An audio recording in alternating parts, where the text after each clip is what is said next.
Muito bem.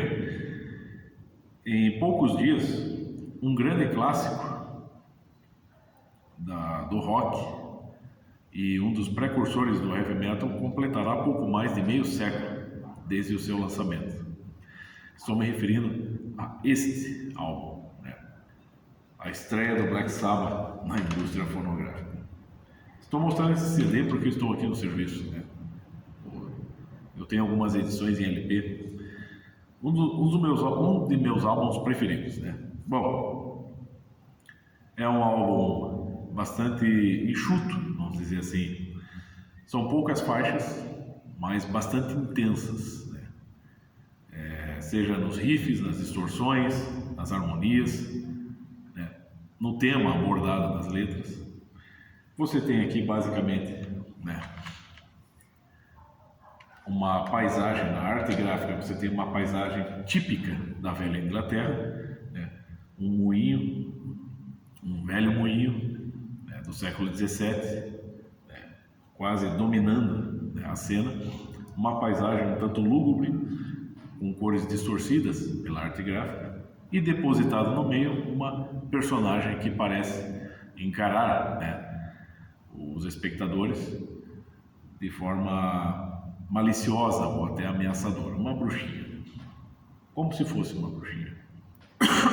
Bom, mas por que, de repente, quebrando os padrões da década de 60, que parecia, né, tão ligada à paz e ao amor, às flores, às portas para a percepção, de repente essa ruptura, uma temática grotesca, satânica, um som mais perturbador, mais ousado, mais pesado, e de repente todos os fãs de rock do mundo, que não são poucos, se entusiasmam, aceitam, né, vamos dizer assim,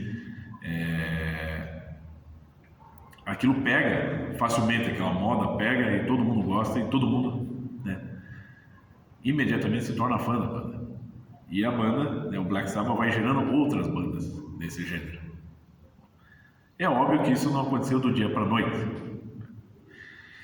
E é óbvio que não se trata de uma simples moda, não é algo assim, deu na cabeça dos caras, eles resolveram, né? Como eles contam, cara, uma coisa que é importante deixar claro aqui. Geralmente as histórias, todas as versões contadas sobre a história do rock, e principalmente os próprios artistas, né, os clássicos aí, os grandes veteranos do rock, os que estão vivos, né? E geralmente eles são bastante mentirosos e idealistas, né?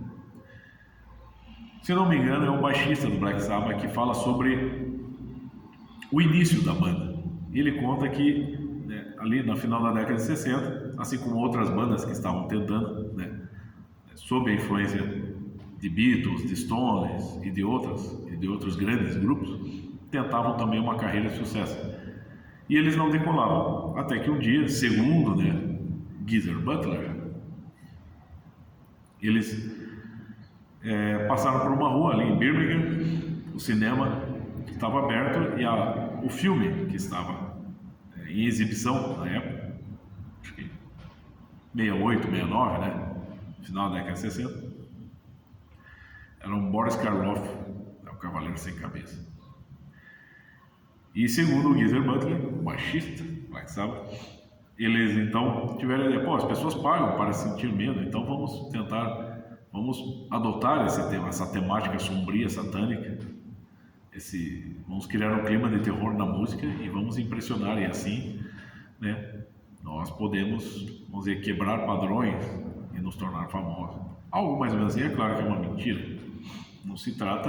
não passa de um truque de marketing.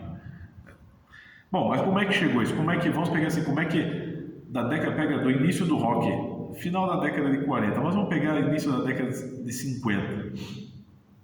Little Richard, Bill Haley, Chuck Berry, né? Os típicos, né, cavaleiros selvagens, né?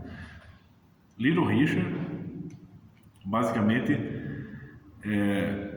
com a sua voz, né, bestial, né, vamos dizer assim, quebrou padrões já no início da década de 50.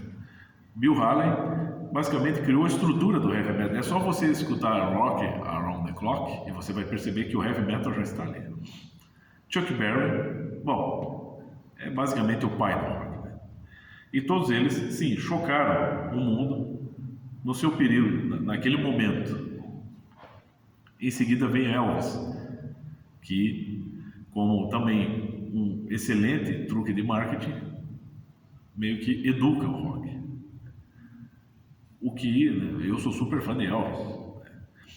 E, obviamente, quando se fala aqui em indústria fonográfica, cultura de massa, truque de marketing, beleza, mas por meio disso, diversos talentos, né, floresceram nesse período aí.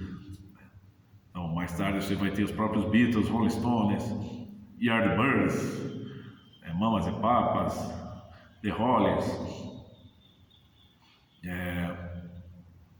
Herman Hermits, em seguida vem The Doors, Kennedy Heat, enfim, né? Como diria aquele idiota lá, o Gastão Moreira, uma safra, né, de grandes bandas, beleza. Só que não se trata apenas de música, né? Eu creio que no Brasil Paralelo, eu não sou muito fã do Brasil Paralelo, mas você pode pegar muitas dicas. O Brasil Paralelo, quando ele lança seus documentários, ele não está dando a última palavra, ele simplesmente está incentivando as pessoas a estudarem e se aprofundarem. E o documentário deles sobre a primeira arte, a música, está dividido em 3 partes. E na terceira parte eles abordam a história do rock e colocam que a partir dos Beatles, sim, o rock passa a se tornar uma identidade. E existe toda uma ligação disso com o período pós-guerra e com a Revolução Cultural. E a Revolução Cultural está, assim, ela está enterrada, está envolvida até o pescoço em todo esse processo, né, de criação de bandas, né? Essa revolução por meio da música que ocorreu no período dos anos 60, meados dos anos 60 e dali em diante, né? Mas que tem o seu olho no furacão, está ali, né? Final da década de 60. Muita gente crê, até pessoas da minha família, tios, meu pai, que foi um período de grandes mudanças, um dos períodos um dos melhores períodos da humanidade em termos de criatividade, enfim, até para se viver, né? É claro que isso também é uma grande mentira, né? Pois toda essa moda que se criou a partir da música, usar a música, né? Você lançar artistas para criar modas musicais, sim, é uma maneira não apenas de se ganhar dinheiro e de se lançar moda, mas de se transformar a sociedade, transformar o mundo, né? De colocar novos valores entre os que já existiam e até, em certa medida, tentar, por meio disso, destruir valores, né, vamos dizer assim, que são parte da tradição milenar, para tentar substituí-los por novos.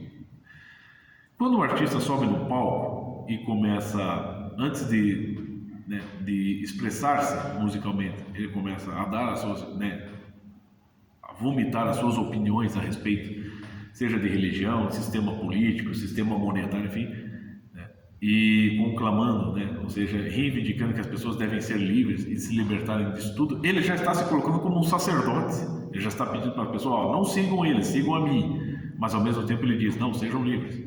Você percebe que o Napalm Death, hoje, que é uma das bandas que eu mais gosto, só faz isso. Napalm Death já virou um teatro, né, de ideologias e de revolução cultural, né? Hoje eles já não fazem mais, né? Napalm Death começou com, já é o extremo do extremo do metal, né? Na sua introdução com o álbum Scum, ele chega já abordando todos os temas ali que estão nos estudos sobre a Revolução Cultural, né? Prisão sem muros, né? Juventude falsa, né? Corporações multinacionais, né? Entre outros temas assim, que são parte, né, de todo esse processo histórico. A banda refinou muito o seu som, mas ao longo do tempo se tornaram basicamente agentes de certa forma doutrinação, né? De um jeito para um grupinho pequeno, um grupinho do heavy metal extremo. Mas como é que se chegou de Elvis a Black Sabbath? O álbum estreia em 1970 e ele destoa totalmente daquele clima da década de 60. Porém, vamos puxar alguns dados. Estou fazendo um resumão a partir daquilo que eu sei. Em paralelo ao movimento musical, ao movimento das bandas que vinham surgindo, você tem a influência do que se chama contracultura. E participam muito da contracultura um grupinho de pessoas chamada beatniks. É interessante ver que basicamente o socialismo, o comunismo é fundado na Europa. Quando ele chega na América, principalmente ali nos Estados Unidos, vamos dizer assim, ele se projeta em vários setores e retorna para a Europa, assim. Os Beatles foram os primeiros, né, um dos primeiros artistas que trouxeram o movimento beatnik para a Europa. Bom, e os beatniks, né, eram assim, grupos, uma espécie de grupo anárquico socialista. É difícil fazer um resumão aqui, né, em poucos minutos. Sob a influência deles, você tem assim escritores ligados ao movimento beatnik, entre eles Jack Kerouac e Allen Ginsberg, né, que fizeram a cabeça daquela juventude ali, principalmente da década de 60. Você já tinha influência de alguns autores clássicos mais modernos, Nietzsche, Hermann Hesse, né, Michel Foucault, Jean-Paul Sartre, Camus, mas você também tem o Jack Kerouac é basicamente um Dostoiévski ao contrário, né? Então ele prega tudo que é ao contrário dos valores, da hombridade. Uma vida de porra louca, mas ele escreve muito bem, né? Escrevia muito bem. Então a influência desses caras aí, um poeta como Allen Ginsberg e um escritor como Jack Kerouac, ele impulsionou muito uma filosofia dentro da formação dessas bandas. E é óbvio que isso tudo está dentro do que se chama contracultura, que por sua vez está dentro do que se chama revolução cultural, como o professor Olavo explica muito bem, não apenas o professor Olavo. E olha que o professor Olavo disse que no início o movimento contracultural ainda tinha certa autenticidade, porque era uma espécie de busca das origens, de retorno às origens dos valores humanos, mas ele cedeu totalmente ao que se chama establishment, né? Ou seja, há aquela revolução que é destrutiva. Toda revolução inicialmente é destrutiva, você tem que destruir uma ordem e colocar outra. E para a juventude nada melhor do que você colocar as bandas como os grandes arautos disso, né? Como é que é, os menestréis que vão divulgar novos valores e vão colocar pais contra filhos, vamos dizer assim. Isso aconteceu muito, principalmente quando os Beatles, né, estouraram. E ao longo aí dessa década também você tem a formação por meio de Timothy Leary da chamada a filosofia das drogas, ali, fazendo referência a Aldous Huxley e também a William Blake, a filosofia das portas para a percepção, né, usando basicamente o Timothy Leary, que era um professor de Harvard, um ideólogo ali, né, professor de química e um ideólogo do movimento revolucionário, ele transformou o movimento hippie, a juventude ali, na década de 60, em verdadeiros ratinhos de laboratório. Então, hoje essa ideia já não pega mais, né? Mas naquele período pegou. Então, muita gente, muitos jovens mergulharam de cabeça no LSD, na cocaína, na maconha, acreditando que ali iam descobrir um paraíso, você vai se abrir para o universo. O Jim Morrison até apesar de ele ter mergulhado nisso, ele não acreditava nisso, porque no final ele dizia: a fraqueza da mente esconde, né, o infinito, a eternidade de nós, né? Mas mesmo assim ele se rendeu às drogas. Bom, então você tem já movimento beatnik, movimento contracultural, engendrados pela Revolução Cultural, que já estava em curso desde o final do século XIX. Aí você tem, em paralelo com isso, a mistificação. Daí vamos recorrer ao professor Olavo de Carvalho novamente, quando ele fala de uma palestra de René Guénon na Sorbonne, no início do século XX, em que, para tentar islamizar, né, o Ocidente, um dos planos dele, espalhar a ideia, ele incentivou isso, né, por meio de uma palestra, a alguns grandes professores da época, para que se incentivasse uma cultura de entusiasmo aos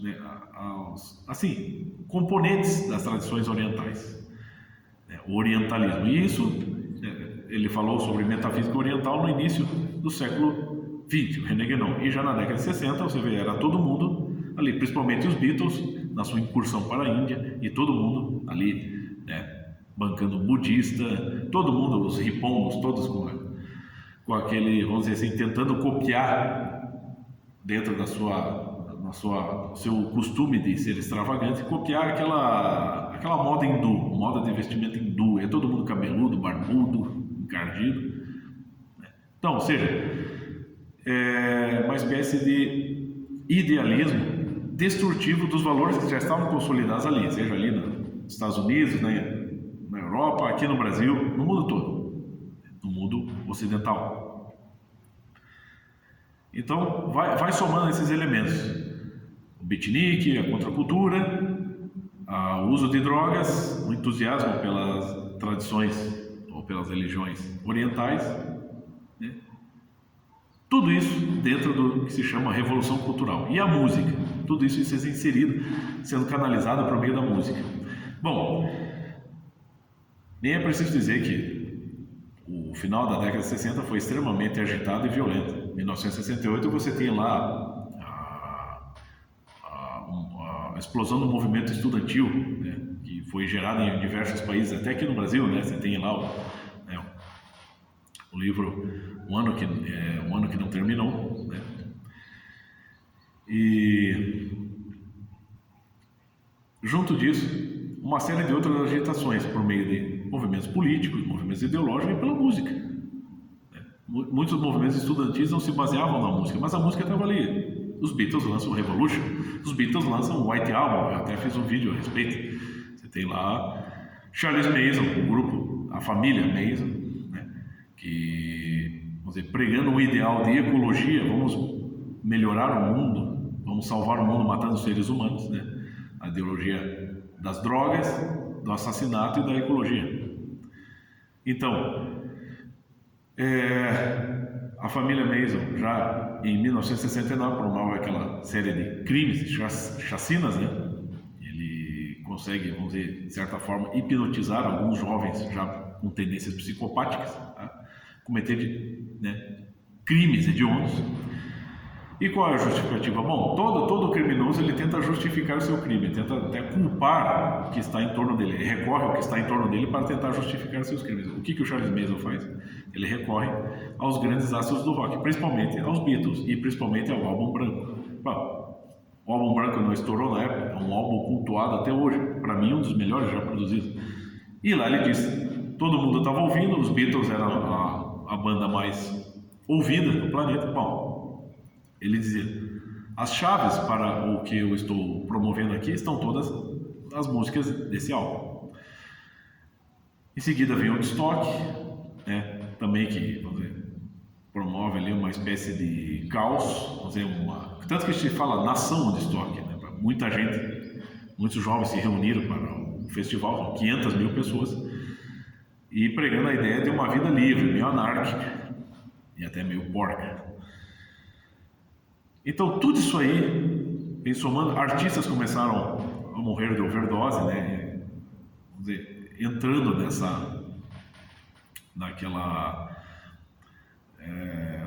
vamos dizer assim, indo até as últimas consequências dessas experiências. Por exemplo, Brian Jones foi um dos primeiros, né? No show do Rolling Stones, Gimme Shells, eles começam uma turnê, e a turnê é marcada por violência e um assassinato. Então, assim, muitos livros, você não precisa recorrer só aos livros que falam sobre a revolução cultural contra a cultura. Você tem os próprios livros da história do rock lá. Como que foi a passagem da década de 60 para 70? Como é que terminou ali aquela era, né? Hippie, paz e amor, flores. Com assassinatos, com sangue, com agitações, com caos. E qual é o resultado disso tudo? Bom, o resultado é que tudo aquilo é todo um processo até demoníaco. E qual seria o truque de marketing, então? Vamos tentar lançar algo, os grandes aí, os grandes do marketing, os grandes chefes, né? As grandes autoridades aí que também estão envolvidas nesse processo revolucionário. Bom, já que as pessoas já estão acostumadas mesmo com o caos, né? Isso é uma tese minha. que nós vamos fazer? Vamos quebrar isso e vamos começar de novo, vamos lançar novas bandas com temáticas mais leves, vamos recorrer ao amor, vamos retomar o tema da família, né, do cristianismo? Não. Você, vamos dizer, institucionaliza a coisa, porque se dá ibope, se tem violência, se tem revolução, se tem agitação, muita gente lucra com isso. Se dá ibope, vamos continuar, vamos transformar isso num negócio. O laboratório, né, a experiência laboratório foi consumada, ela deu mais ou menos certo, chegou no que queríamos. Os jovens são facilmente manipuláveis. Então, em vez de quebrar padrões, vamos intensificar e vamos explicitar o processo. 1970, a era hippie terminou, vamos começar, né, com algo um pouco mais picante. Tá aqui. É uma tese minha, mas vamos dizer assim, tipos como Regis Tadeu, aquele idiota o Gastão lá do Casa Gastão, esses colecionadores abobados aí, frustrados, esses que vivem numa bolinha muito pequena, né? Vivem só de colecionar, mas esquecem que há manadas de elefantes e rinocerontes passando em torno deles, o mundo é muito maior do que a sua esfera de existência, não seriam capazes de falar sobre isso, entendeu? Mas vale a pena, o álbum continua sendo clássico.